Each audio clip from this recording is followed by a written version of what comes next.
ISLত অপৰাজেয় যাত্ৰা অব্যাহত north east ইউনাইটেডৰ উৰিষ্যাৰ বিৰুদ্ধে ড্ৰ খেলি 1 পইণ্ট অৰ্জন নৰ্থ ইষ্ট ইউনাইটেড FCয়ে চলিত ISLত নিজৰ অপৰাজেয় যাত্ৰা 8খন মেচলৈ অক্ষুণ্ণ ৰাখিবলৈ সক্ষম হৈছে।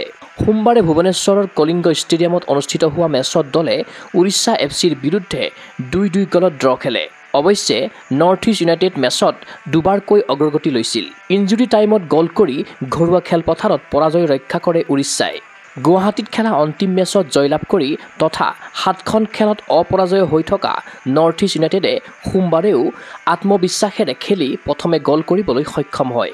অৱশ্যে খেলৰ প্ৰথমাৰ্ধত উভয় দলে আক্ৰমণ কৰাৰ পৰিৱৰ্তে অধিক সময় বল নিজৰ নিয়ন্ত্ৰণত ৰখাৰ চেষ্টা কৰাত গল স্ক'ৰ হোৱা নাছিল। দ্বিতীয়াৰ্ধত নৰ্থ ইষ্ট ইউনাইটেডে ৰণনীতি সলনি কৰি আক্ৰমণ কৰে। 67 মিনিটত আলাউদ্দিন আজাৰীয়ে গুৱাহাটীৰ দলটোক প্ৰথমে অগ্ৰগতি প্ৰদান কৰে। চামটেৰ সহযোগত গল কৰে মৰক্কোৰ ষ্ট্ৰাইকাৰজনে। কিন্তু থৈবা সিঙে 78 মিনিটত উৰিষ্যাৰ দলৰ হৈ গল কৰি মেচত সমতা স্থাপন কৰে। খেলৰ 83 মিনিটত আজাৰায়ে পুনৰ গল কৰি নৰ্থ ইষ্ট ইউনাইটেডক 2-1 অগ্ৰগতি প্ৰদান কৰে। এয়া আজাৰায়ে লীগত 18 সংখ্যক গল।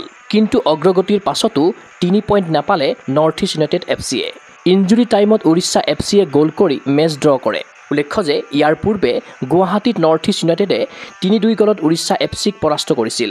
নৰ্থ ইষ্ট ইউনাইটেডে 19খন মেচত 29 পইণ্টেৰে তালিকাৰ 4ৰ্থ স্থানত থাকিল। ইফালে উৰিষ্যা দলে 18খন মেচত 25 পইণ্টেৰে তালিকাৰ 7ম স্থানত থাকিল। উল্লেখ্য যে অগ্ৰগতিলৈ মেচ জয় কৰিব নোৱাৰাটো নৰ্থ ইষ্ট ইউনাইটেডৰ এইবাৰ সমাধান নোহোৱা সমস্যা হৈ পৰিছে। বাকী থকা লীগ মেচত দলৰ বাবে প্ৰতিটো পইণ্ট গুৰুত্বপূৰ্ণ হ'ব।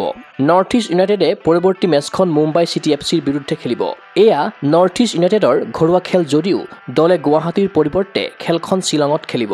অহা 7 ফেব্ৰুৱাৰীত উত্তৰ পূবৰ দ্বিতীয় ৰাজ্য হিচাপে মেঘালয়ত অনুষ্ঠিত হ'ব ISLৰ খেল। ক্ৰীড়া অনুৰাগীৰ আশা ঘৰুৱা খেলপথাৰ শ্বিলঙত মুম্বাই চিটি FCৰ বিৰুদ্ধে জয়ী হৈ সম্পূৰ্ণ 3 পইণ্ট অৰ্জন কৰক নৰ্থ ইষ্ট ইউনাইটেড FCয়ে। নিউজ ডেস্ক ৰিপৰ্ট গগো স্পৰ্টছ এনি।